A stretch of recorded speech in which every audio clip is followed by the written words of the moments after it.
Today we're going to make an eggless vanilla butter cake. Now this was by far the most difficult recipe I've tested, but I'm so grateful that you all suggested it because I've learned so much that I'm going to try and share. I've designed this recipe so that it would specifically have the stability to stack for layer cakes. This cake here represents that kind of in a smaller scale, but it has 3 layers of this cake filled with chai spice condensed milk buttercream, and it's frosted with plain condensed milk buttercream. Now with the enhanced stability, you do lose a bit of fluffiness, but not so much that it makes the cake tough by any means. It has a yummy buttery flavor. It really reminds me of eating pancakes with a sugar syrup. And because it's super moist on the inside, there's really no need for a sugar syrup, although I do believe that this cake is stable enough to take one on should you choose to apply one. So the ingredient amounts and recipe can be found below the video, and because I loaded this in my cake recipe app, you can change the size to cupcakes or a big layer cake if you like. I'm gonna do that tall rectangular cake, which starts off with a 9 by 13 inch pan. I sprayed the interior of the pan with cooking oil and then laid down a long piece of parchment. This just serves as a hammock so I can lift the cake out later. Okay, first up is that we have to combine all of the wet ingredients together. And I'm going to use a large glass measuring cup because the spout is just gonna make it easier for when we add it to the dry ingredients. So add your melted, unsalted butter, and I just melted it in the glass, white granulated sugar, non-fat Greek yogurt, baking soda, milk, and vanilla extract, and stir until there are no lumps. So let's explain a few things here. The Greek yogurt is the primary source of protein in this cake. It provides structure. And Greek yogurt is essentially strained yogurt and has a higher protein content. If you don't have access to Greek yogurt, you can strain plain non-fat yogurt yourself. You can Google it and there's plenty of tutorials that show you how. We're using non-fat because we want our primary source of fat to come from the butter only. The baking soda neutralizes the acidity of the Greek yogurt. It doesn't really serve as the main leavener or rising agent for this cake, though it does help just a little bit. You'll notice that it'll start to bubble, and this is normal. It's just the carbon dioxide being produced from that acid-base reaction. And I find that if we leave the baking soda out of the cake, it's pretty yogurty and sour, which is actually kind of yummy. But for this cake that emphasizes the vanilla and butter flavor, you'll definitely want to use it. Okay, set that yogurt mixture aside and grab a large mixing bowl. And into there, you'll want to sift your cake flour, baking powder, so there's our leavener, and salt. Then grab your whisk and whisk for about 30 seconds, and then make a little well in the middle of your dry ingredients. We're going to slowly pour the yogurt mixture while whisking in the center. And if you've ever wondered why we mix ingredients like this, it's because we're slowly pulling in the flour from the outside perimeter of the bowl. If I were to dump all of this liquid in on top of the dry ingredients, we'll probably get lumps everywhere, and while trying to mix in those lumps, we run the risk of overmixing the flour. That's going to develop gluten and make for a tough cake. By mixing this way, we're pulling in just enough flour to mix into that liquid, minimizing the lumps and thus not overmixing the batter. Try this the next time you make pancakes. Okay, once your batter is smooth and looks like this, we're gonna pour it into the prepared pan. It's definitely a thicker batter because of the Greek yogurt, so once you pour it into the pan, you're gonna have to use your spatula to kind of flatten it out. And don't omit this step. You're gonna need to drop your pan on the counter several times to remove the bigger air pockets. Don't worry about knocking out the air or anything like that. There's enough baking powder in there to expand the air bubbles and make this cake rise. Bake in the middle of an oven that's been preheated to 350 degrees Fahrenheit for about 30 to 35 minutes. This cake browns just the slightest bit, so look for these little kind of brown spots on top of your cake. It'll also kind of develop a firmer skin on top of the cake. While the cake is still warm but not hot, it should be resting in the pan for about 10 minutes. You can remove it using that paper hammock and place it onto a piece of plastic wrap. I like to put my cakes in the freezer at this point to lock in any of the moisture that would have otherwise evaporated. It also makes it easier for us to stack later on. And don't worry if the cake seems oily at this point when you touch it. When it cools down, the fat or the butter inside the cake will firm up and it will appear to be moist but not oily. Okay, this is known as a stopping point for me, so if I need to store my cake in the freezer, I can do this for a couple of days, up to a couple of weeks, and resume assembly when I need the cake. If you do freeze the cake for a longer period of time, make sure to double wrap it in plastic and then in foil to keep out odors from the freezer. This cake here was only in for about 45 minutes, so it's definitely not frozen, but it is very cold. During that time, I made my condensed milk buttercream frosting, which I'll link below this video if you'd like to try it as well. You can also use my cake app to make like a whipped cream frosting, which I think would go really great with this cake. Okay, so let's assemble the cake now. We're going to need nice, level, rectangular cake layers, and first we're gonna have to level the top. And you can do this by hand, but I have a cake leveler here set to about 1 inch tall, and I'm gonna shave off that lightly domed surface. Now we'll need to trim all 4 sides. These are just a little bit browner than the inside of the cake, so it just makes your finished cake a little neater. Now take a ruler and measure the long side of your rectangular piece. Mine came out to exactly 12 inches, so to make 3 equal layers, I'll need layers that are about 4 inches long. I'm gonna mark those 4-inch intervals on both sides so that I cut a straight line. And if you have a serrated knife, that's really the best for making nice cuts in cake. And because the cake is cold, you're gonna get much neater slices as well. I didn't have a cake board that fit this size of cake, so I just cut one of my larger ones into a large rectangular shape, and it worked out great. Now to assemble this cake, we're gonna apply a bit of buttercream to the cake board to get that first layer to stick, and then fill the cake with chai spiced buttercream. So I'm gonna take half of that and smooth it using a spatula, and I'll place my next layer on top and add the remaining spiced buttercream. Add the last layer, and now we'll do the crumb coat. I wanted the outside of this cake to just have that cream color, so this is just condensed milk buttercream without the chai spice added in. And for the crumb coat, you're just gonna apply the lightest layer of frosting around every surface of the cake. Notice how you can still see almost everything underneath that layer of frosting. I allowed this cake to firm up in the fridge for about 30 minutes, then applied the final coat. Now this was much harder than I thought it would be. Apparently getting a rectangle with straight sides and really sharp corners is much more difficult with a rectangle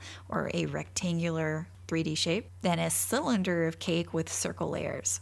To decorate this cake, I did a flowery design just on top. I used the web app Coolers, and there you can search for color palettes, and I chose a fallish one here and mixed the buttercream as best as I could. I'm always in awe of you all who can get the most gorgeous colors, but I am so bad at it, which is why I like using this web app. And I think I did okay matching the colors. And then I went ahead and piped a little rectangular wreath along of the top of the cake. I really want to try and get better at buttercream flowers, but I'm happy with doing something as simple as this, as well as using fresh edible flowers. Now, because I didn't really get as good of coverage along the bottom of the cake, I went ahead and made a little border with that star tip, and the cake was done.